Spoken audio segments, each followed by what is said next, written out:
नमस्कार दर्शकों। आज बनारस ग्लोबल टाइम्स का ये प्रयास रहा है कि हम अपने दर्शकों को अद्यतन जो समसामयिक विषय हैं उस पर एक ऑथेंटिक और अधिकृत जानकारी उपलब्ध कराएं, ताकि वो इस चीज़ों को मौलिक रूप से समझ सकें और इस पर अपने विचार बना सकें। इस क्रम में आज हम लोग एक ऐसे मुद्दे पर बात कर रहे हैं जिस पर कम से कम पूरे भारत में, खास करके युवाओं में और उनके अभिभावकों में एक चर्चा है। वो है H1B वीज़ा में प्रस्तावित नियम परिवर्तन। जैसा कि मालूम है, डोनाल्ड ट्रंप साहब ने अभी अपने H1B वीज़ा को के शर्तों को, उसके शुल्क को अप्रत्याशित रूप से बढ़ाया है और ये पूरे विश्व में एक चिंता के तौर पर देखा जा रहा है। तो हम लोग आज इसी मुद्दे पर चर्चा करेंगे, थोड़ी वार्ता करेंगे, ताकि आप इस बात को समझ सकें कि वास्तविक रूप से ये क्या है और इसका क्या प्रभाव पूरे देश पर, भारत पर खास करके, और अमेरिका पर दीर्घकालिक और लघुकालिक, अल्पकालिक प्रभाव पड़ेगा। सर्वप्रथम हम लोग ये बात कर लें कि वीजा है क्या। जैसा सभी लोग जानते हैं कि सामान्य तौर पर एक देश के द्वारा किसी भी विदेशी को अपने देश में प्रवेश करने, उसके प्रवेश के कारण और उसके प्रवास के अवधि को निर्धारित करने की एक प्रक्रिया है, एक परमिशन है, जिसको हम लोग वीजा के रूप में जानते हैं। दुनिया के प्रत्येक देश का ये अधिकार है कि वो अपने देश में किसको प्रवेश दे, अपने देश की भौगोलिक सीमाओं, अपने आर्थिक हितों की रक्षा करे। इस पे किसी की तरह का नहीं, एक निर्विवाद बात है, वो सारी दुनिया में इसको माना जाता है। लेकिन कोई भी निर्णय आइसोलेशन में नहीं होता है। अपने देश में आने वाले व्यक्ति के प्रकार, उनके स्थायी निवास, इन सबों के देखते हुए वीजा का प्रकार निर्धारित होता है। अमेरिका में जो अभी जिस बात की चर्चा हो रही है H1B वीजा की, वो उन लोगों को दिया जाता था जो बाहरी प्रतिभाएं थी, जो आकर के अमेरिका में काम कर सकें। उसमें ही ये नियम का परिवर्तन है। तो अब इस संदर्भ में हम लोग इस बात को आगे शुरू करते हैं कि भ्रमण जो है, दुनिया का भ्रमण, ये आज की बात नहीं है। इतिहास भरा हुआ है इन उदाहरणों से, जबकि ज्ञान की खोज में, आर्थिक समृद्धि की खोज में, व्यापार की खोज में दुनिया में लोग एक दूसरे देशों में आते रहे हैं, जाते रहे हैं और अपने अभिष्ट को पाते रहे हैं। इसमें देखा जाए तो भगवान बुद्ध, जो ईसा पूर्व से भी करीब 600 साल पहले के थे, उनका भ्रमण, ये जो इस्लामी विद्वान एक इब्न बतूता थे, वो लगभग 30 वर्ष तक एशिया और अन्य देशों में भ्रमण करते रहे और उनका जो यात्रा विवरण पुस्तक रिहला है, आज भी एक ऐतिहासिक स्रोत के रूप में माना जाता है। तो दूसरे देशों का भ्रमण ये मतलब कोई नई बात नहीं है और अस्वाभाविक भी नहीं है। जहाँ कहीं भी नए अवसरों का तलाश हो, खास करके पूरी दुनिया जब जो हेटेरोजेनियसली बनी हुई है, कहीं समृद्धि है, कहीं गरीबी है, कहीं शिक्षा का अभाव है, कहीं मौलिक सुविधाओं की कमी है, तो बेहतर सुविधाओं के तलाश में ये प्रयास रहा है लोगों का कि एक दूसरे तरफ माइग्रेट करें, आते जाते रहें और देश अपने यहाँ लोगों को अपनी आवश्यकता अनुसार आने की अनुमति भी देते रहे हैं। उसका उदाहरण है, जैसे भारतीय श्रमिकों को शुरू में मॉरिशस, ट्रिनिडाद टोबैगो ले जाया गया था। वहाँ पर ऐसा बताते हैं गन्ने की खेती करने के लिए।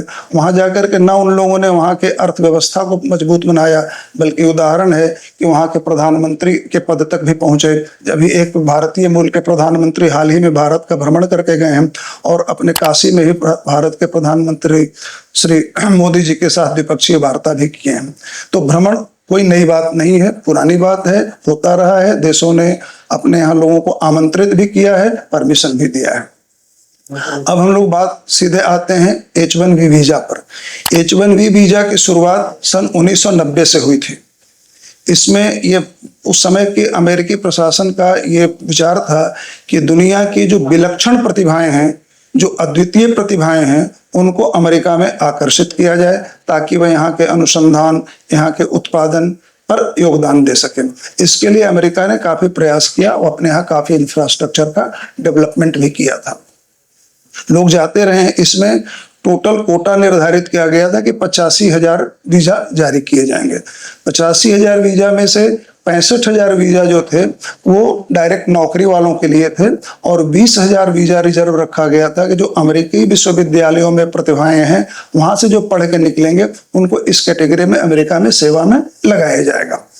तो मुख्य इसका उद्देश्य यही था कि अमेरिका में विदेशी प्रतिभाएं आए और यहाँ के विकास, यहाँ के अनुसंधान में योगदान दें, और ये होता भी रहा था। इसकी काफी अमेरिका को इसकी सफलता भी मिली।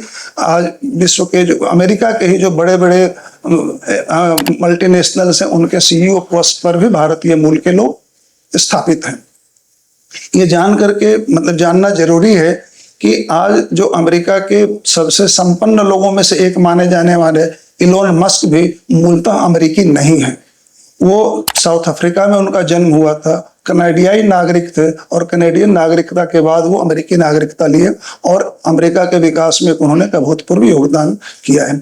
उसी तरह से जो जितने भारतीय मूल के लोग हैं उन लोगों ने भी वहां पर काफी अपने प्रतिभा से, अपने परफॉर्मेंस से उन्होंने अपना झंडा गाड़ा है। H1B वीजा का मूल उद्देश्य मैंने बताया, लेकिन बाद में जो ऐसा देखा गया, जो अभी वर्तमान प्रशासन इस बात को महसूस कर रही है कि H1B वीजा अपने मूल उद्देश्य से थोड़ा भटक गया है।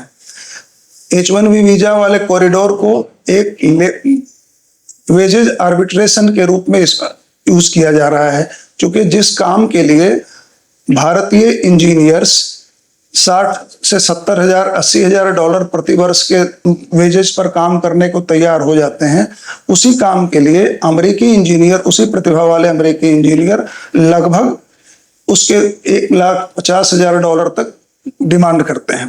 तो कंपनियों को भारतीय श्रमिकों को बुलाना, भारतीय प्रतिभाओं को बुलाना आर्थिक रूप से भी फायदेमंद होता है, इसलिए यहाँ से लोगों को माइग्रेट करा करके वहां पर काम कराया जाता है, ऐसा वहां अमेरिका के प्रशासन का मानना है। स्थानीय लोगों को नौकरी उससे कम मिल रही है, ये भी उनका मानना है कि बाहर के प्रतिभाएं सस्ते पर आके काम करती हैं और कंपनियां वेजेज आर्बिट्रेजेस के रूप में अपना प्रॉफिट बढ़ा रही हैं, जो कि उनके हिसाब से H1B वीजा का मूल उद्देश्य नहीं था। H1B वीजा का जो 85,000 का कोटा है, ये भले ही पूरी दुनिया के लिए था, लेकिन इतिहास के तौर पर यह देखा जाता है कि इसमें से करीब करीब 72% वीजा केवल भारतीय मूल के लोगों को मिलता था। दूसरे स्थान पर चाइना था, जिसकी संख्या लगभग 12-13% थी। अर्थात ये दोनों देश मिलकर के लगभग 84-85% का कोटा ये पाते थे। पहले की व्यवस्था ये थी कि यदि 85,000 से ज्यादा का वीजा का एप्लीकेशन आया हो तो लॉटरी सिस्टम से वीजा आवंटित किया जाता था, और जब 85,000 का कोटा पूरा हो गया फिर वो बंद हो गए। अभी प्रस्तावित नियम में यह कहा गया है कि अब वो वीजा का आवंटन लॉटरी से नहीं होगा, अब वेजेज के आधार पर होगा। अर्थात हायर वेजेज वाले जो श्रमिक होंगे, जो प्रोफेशनल्स होंगे, उनको वीजा देने में वरीयता दी जाएगी। एक परिवर्तन यह हुआ, वीजा का फी, जो H1B वीजा का फी है वो देना पड़ता है एम्प्लॉयर को। तो पहले जो अधिकतम जो वीजा का फीस था वो करीब 10,000 डॉलर के आसपास पड़ता था और न्यूनतम करीब 2,000 के आसपास। अलग अलग कैटेगरी के एम्प्लॉयर के हिसाब से वीजा का शुल्क निर्धारित किया गया था। अभी इसको बढ़ा करके 1,00,000 डॉलर किया गया है, जो कि बहुत ही बड़ी राशि है। 1,00,000 डॉलर खर्चा करना एक वीजा के लिए किसी भी कंपनी के लिए बहुत ही कठिन काम होगा। जैसे अभी अमेजॉन को करीब नए वाले में 10,000 वीजा का मिला है लॉटरी में हिस्सा, यदि वो 10,000 वीजा अमेजॉन लेता है तो उसको लगभग $1 बिलियन अपफ्रंट पे करना पड़ेगा अमेरिका को, जो कि एक निश्चित रूप से बहुत बड़ी राशि है। इस तरह से तमाम, चाहे TCS हो, माइक्रोसॉफ्ट हो, डेलॉयट हो, JP मॉर्गन हो, सबको वीजा का जो परमिशन मिला है उसके हिसाब से उनको काफी पैसा भुगतान के रूप में देना पड़ेगा। ये बिल्कुल सच है।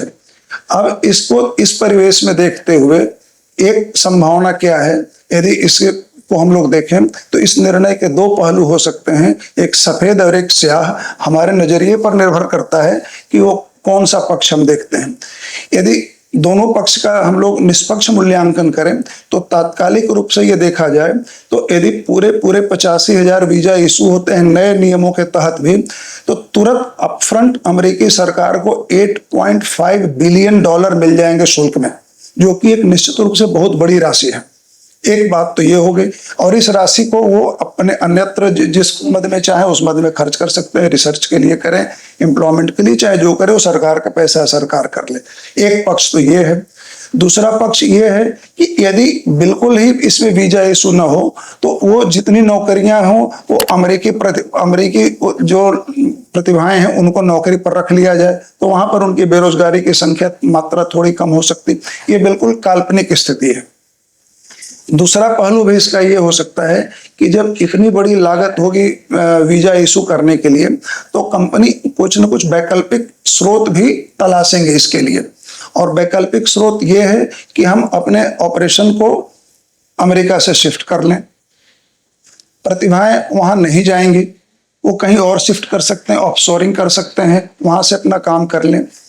दूसरी स्थिति ये होगी कि जब वहां पर नौकरी की संभावना थोड़ी कम होगी तो अमेरिकी विश्वविद्यालय में पढ़ने वाले विदेशी छात्रों की संख्या भी काफी हद तक कम हो जाएगी, जो कि एक अमेरिका के विश्वविद्यालय के लिए और अमेरिका की जो एक महानता की जो छवि है उस पर एक बहुत बड़ा धब्बा होगा। तो ऐसा बिल्कुल नहीं है कि समस्त वहां पर उनकी सारी प्रतिभाएं समायोजित हो जाएं इन कंपनियों में। साथ ही साथ दूसरे जो देश हैं, जो विकसित देश हैं, चाहे यूके हो, पूरा यूरोपियन यूनियन हो, चाइना हो, ये अमेरिका के इस निर्णय के बाद से ही अपने यहाँ के प्रतिभाओं के लिए, युवा वैज्ञानिकों के आगमन के जो वीजा होते हैं उनके नियमों में काफी ढील दे रहे हैं। चाइना का K1A1 वीजा जो 1 अक्टूबर से प्रभावी हो रहा है वो काफी आकर्षक शर्तों के साथ आ रहा है। यूनाइटेड किंगडम अपने यहाँ युवा वैज्ञानिकों के वीजा शुल्क को समाप्त करने की घोषणा कर रखा है।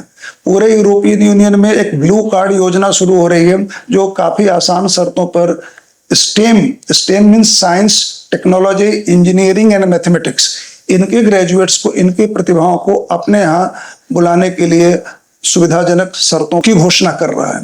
तो इससे जो प्रतिभाएं अमेरिका की ओर जाती थी वो अमेरिका की बजाय दूसरे डेस्टिनेशन पर अपना फोकस कर सकती हैं। तो अमेरिका के लिए एक और देखा जाए तो तत्काल में बिल्कुल सैद्धांतिक रूप से कहेंगे कि उनको यहाँ, उनके यहाँ बेरोजगारी कम हो जाएगी या उनको बहुत ज्यादा रेवेन्यू मिल जाएगा, ये एक पक्ष है। लेकिन दूसरा पक्ष ये है जो दीर्घकाल में अमेरिका के क्षमता को, अमेरिका के प्रभाव को प्रभावित करेगा, वो ये है कि वहां पर प्रतिभाएं नहीं जाएंगी। यदि अमेरिका में आकर्षण नहीं होता तो इलोन मस्क कनाडियन नागरिकता छोड़कर के अमेरिका नहीं जाते, और यदि इलोन मस्क अमेरिका नहीं जाते तो वहां स्पेसएक्स और टेस्ला नहीं होता। यह चीज अमेरिकी प्रशासन को ध्यान में रखना होगा। अभी अपने दूसरे कार्यकाल में अपने अमेरिका को तथाकथित रूप से महान बनाने के प्रयास में डोनाल्ड ट्रंप साहब रोज कोई न कोई कौतूहलपूर्ण निर्णय लेते हैं जिससे पूरी दुनिया में हलचल मची रहती है। अभी टैरिफ का हो चाहे ट्रेड वार हो चल ही रहा था, तब तक H1B वीजा के रूप में परिवर्तन करके उन्होंने एक नया छोटा सा बम फोड़ा है। हम भारत में इसकी चर्चा इसलिए ज्यादा कर रहे हैं कि हम भारतीय उस H1B वीजा के ज्यादा लाभार्थी थे। ये चलता रहेगा। ट्रंप साहब अभी अपनी व्यक्तिगत महत्वाकांक्षा के चक्कर में कहीं कहीं अमेरिका के पारंपरिक सैद्धांतिक मूल्यों को भी छोड़ करके अपने निर्णय ले रहे हैं जो शायद उनको लगता हो अच्छा हो, लेकिन दीर्घकालिक रूप से अमेरिका के लिए शायद अच्छा न भी हो। आने वाले समय में यह निर्धारित होगा कि उनका ये H1B वीजा बढ़ाने का कि नियमों में परिवर्तन करने का जो निर्णय है वो अमेरिका के लिए कितना फायदेमंद होगा ये तो समय बताएगा।